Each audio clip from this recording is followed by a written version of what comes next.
Bonsoir. Je tiens d'abord à remercier le Réseau international des femmes pour la démocratie et la paix de m'avoir donné ce grand honneur qui porte le nom d'une patriote, d'une combattante de la liberté, Victoire Ingabire Umuhosa. Mais je tiens à féliciter le réseau pour son travail remarquable. Je vois ce soir, vous êtes contagieux. Contagieux. Continuez à l'être. Je vous en remercie de votre contagion.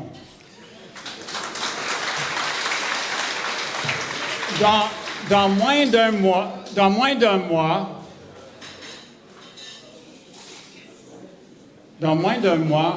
nous marquerons le 25e anniversaire de ce qui a été le pire acte terroriste des années 90 et ce qui est devenu le pire scandale politico-médiatique du dernier quart de siècle. Et le scandale s'aggrave à chaque jour qui passe. Vous savez de quoi je parle? On parle de l'attentat du 6 avril 1994 où 2 chefs d'État africains ont été assassinés avec leur entourage. Nous, on ne serait pas ici ce soir sans cet attentat. Sans cet attentat-là, Victoire Ingabire n'aurait jamais été en prison. Et probablement, le Rwanda aurait pu espérer vivre en paix et en démocratie depuis le dernier quart du siècle. Le Rwanda, le Burundi et le Congo aussi. Alors, c'est très grave. On parle, en fait, de 3 crimes. C'est un crime à 3 volets. Il y a eu l'attentat, il y a eu l'étouffement de la vérité et des mensonges sur cet attentat, et il y a eu des conséquences funestes, inouïes, à la suite de l'attentat. En tuant Juvenal Habyarimana et Cyprien Ntaryamira le 6 avril 1994, les assassins ont tué tout espoir de paix et de résolution démocratique d'un conflit qui accablait le pays depuis le 1er octobre 1990. Une paix négociée et signée sous la soi-disant bienveillance des grandes puissances. Une paix qui aurait permis d'éviter tant de morts et tant de souffrances. Une paix qui aurait permis le partage du pouvoir. Vous savez, en droit, cacher un crime est aussi un crime. Étouffer la vérité, mentir,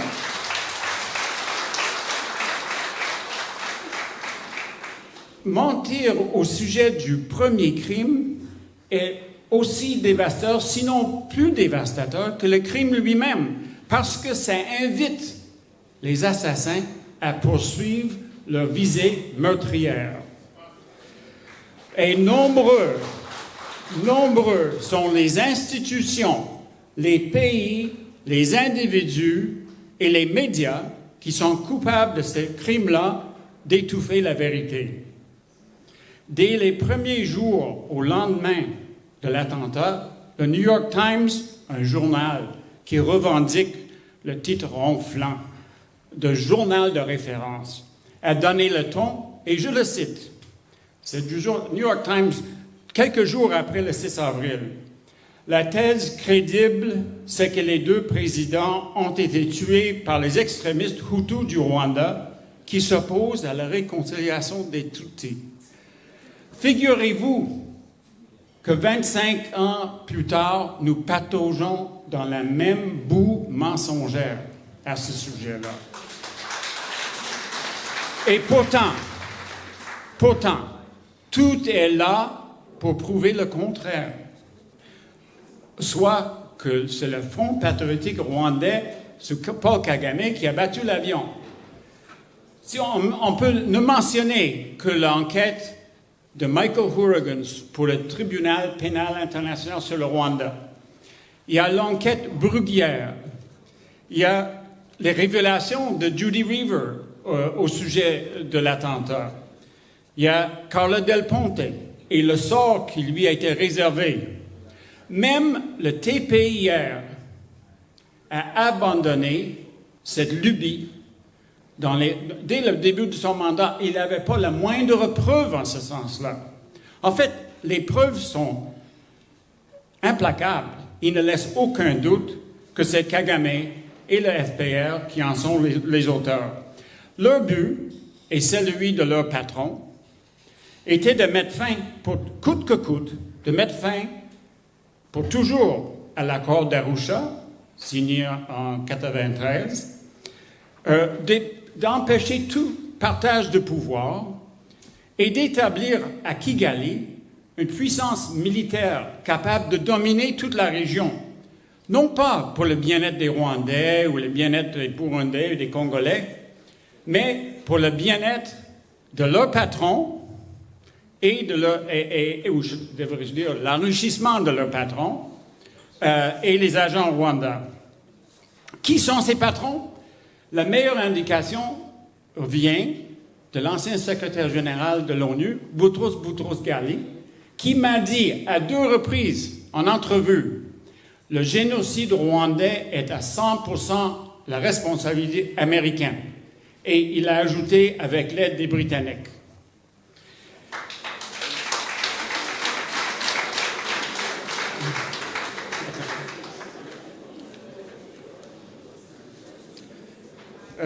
Le troisième crime, ce sont les conséquences. Et le temps nous manque pour même résumer ça.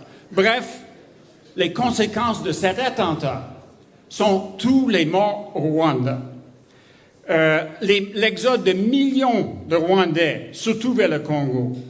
Les tueries faites par l'actuel régime rwandais au Congo, ainsi que des exécutions territoriales, extraterritoriales, sélectives.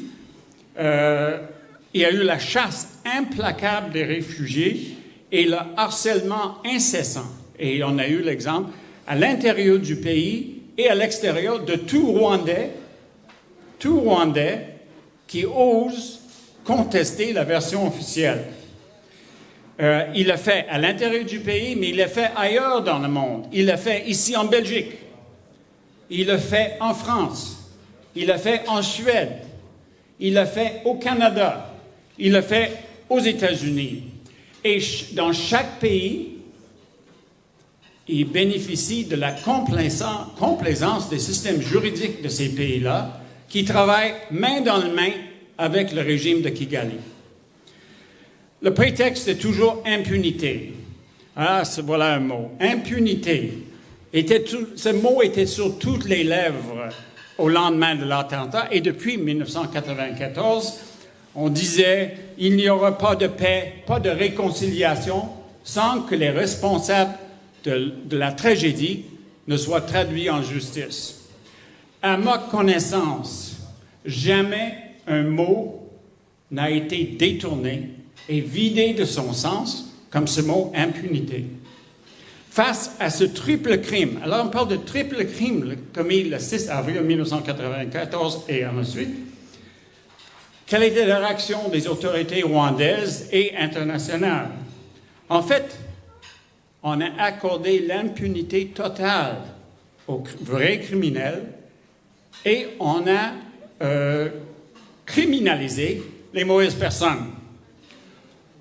On a criminalisé et incarcéré dans des colonies pénales ceux et celles qui ont voulu recoller les morceaux, pour mettre fin aux tueries et à l'anarchie qui régnait après l'attentat. On a criminalisé celles et ceux qui, comme la grande patriote Victoire, ont souhaité faire le deuil de toutes les personnes mortes après l'attentat. On a criminalisé des enquêteurs et des témoins de la défense du tribunal pénal international. On a criminalisé celles qui, comme Victoire et Diane Rwigara, ont seulement voulu jouer le jeu démocratique, d'aller se présenter aux élections contre Kagame. En fait, on tente de criminaliser toute une génération de Rwandais qui sont nés de parents et ont fui le Rwanda. Combien de fois que j'entends parler de la jeune génération née après 1994 qui ont honte. Ils ont honte d'être Rwandais. Ils ont été criminalisés et culpabilisés. On harcèle et on tente de criminaliser ceux et celles qui cherchent la vérité, qui le découvrent et qui en parlent. On a quelques bons exemples, excellents exemples. Juan Carrero est un bon exemple. Judy Reaver en est un excellent exemple. On tente de criminaliser le simple fait de dire « un instant, ça s'est pas passé comme ça à Kigali ». Et impunité. Vous dites impunité. Sur le compte Twitter de la Cour pénale internationale, le 18 février dernier, et je vous invite à aller voir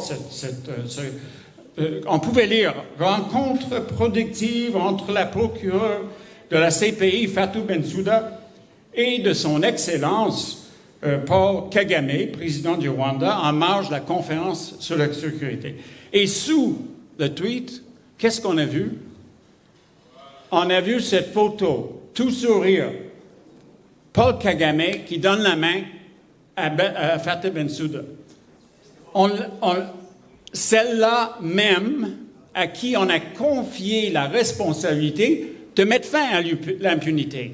Imaginez, c'est inimaginable. Là. Mais c'est vrai. Le proverbe dit, mais le monde change rapidement. L'espoir est permis. Victoire a été libérée. Diane Rwigara a été libérée. Ailleurs en Afrique, on voit des signes très positifs. L'époque qui a permis à des criminels comme Kagame et son principal soutien, Washington, de faire la pluie et le beau temps en Afrique tire à sa fin. Le proverbe dit « Qui combat la vérité sera vaincu ». Son contraire est aussi vrai. Qui défend la vérité sera vainqueur.